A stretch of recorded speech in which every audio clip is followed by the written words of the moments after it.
Сәбилерге уқалау процедурасы, яғни массаж не үшін қажет? Сәлем достар, сіздермен бірге денсаулық арнасы.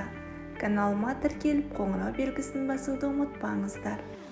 Массаж сау балалар үшін де, денсаулығында қандай да бір ақауы бар балалар үшін де пайдалы. Профилактикалық мақсаттағы кешенді массаж моториканың дұрыс дамуына, бұлшықеттердің жүйке және иммундық жүйелердің нығаюына ықпал етеді. Массаж бұл тек тынығудың бірден-бір тәсілі ғана емес. Бұл адам ағзасына механикалық және рефлекторлық әсер етудің тұтас кешені. Үйкелеу, уқалау, сылау, сипалау секілді түрлі техниканың көмегімен бұлшықеттерді жақсы қалыпта ұстап, жалпы сауықтыру әсеріне қол жеткізуге болады. Емізулі балаға массаждың қажеті қандай? 1 жасқа дейінгі балаларға массаж аса қажет. Емізулі сәбилер үшін бұл сауатты күтімнің бір бөлігі, және сау балалар үшін оның маңызы жоғары. Себебі теріге физикалық әсер етудің арқасында импульстардың бүкіл ағыны перифериялық жүйке жүйесінен миға өтеді. Бұл психикалық және психологиялық дамуға ықпал етеді. Қан айналымы жақсарады, тіндер оттегімен қанығады. Ішке жасалған массаж баладағы желді шығаруға көмектеседі және ас қорытуды жақсартады. Барлық жаңа туған нәрестелерге тән гипертонусты жеңуге мүмкіндік береді. Массаж балаларға емдік мақсатта жүргізілуі мүмкін. Әдетте оның көмегімен 1 жасқа дейінгі балаларда келесі мәселелер жойылады. Туа біткен мойын қисықтығы, дисплазия, сколиоз, жамбас сүйектерінің дұрыс орналаспауы, жүйке жүйесінің дисфункциясы, бұлшықеттің шамадан тыс кернеуі, қимылдардың дискоординациясы және басқа да мәселелер. Қай уақыттан бастап нәрестеге массаж курсын тағайындауға болады?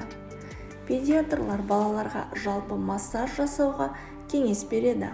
Себебі бұл жүрек бұлшықеті мен тыныс алу қызметін жақсартады. Оны тек педиатр немесе невропатолог тағайындай алады.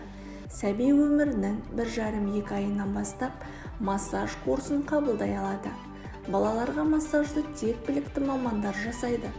Егер оны біліктілігі жоқ маман жасаса, нәрестенің денсаулығына зиян тиіп кетуі мүмкін.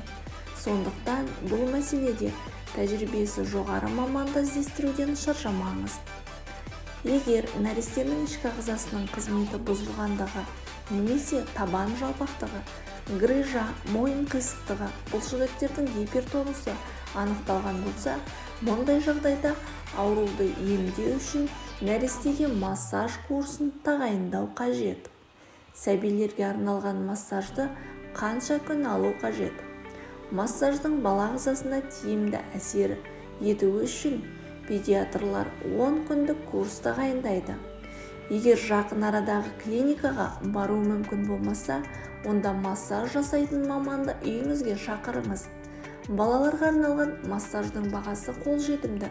Сондықтан әрбір ана баласының денсаулығына қамқорлық жасай алады. Массаж курсын дәрігердің нұсқауынсыз өткізуге болмайды.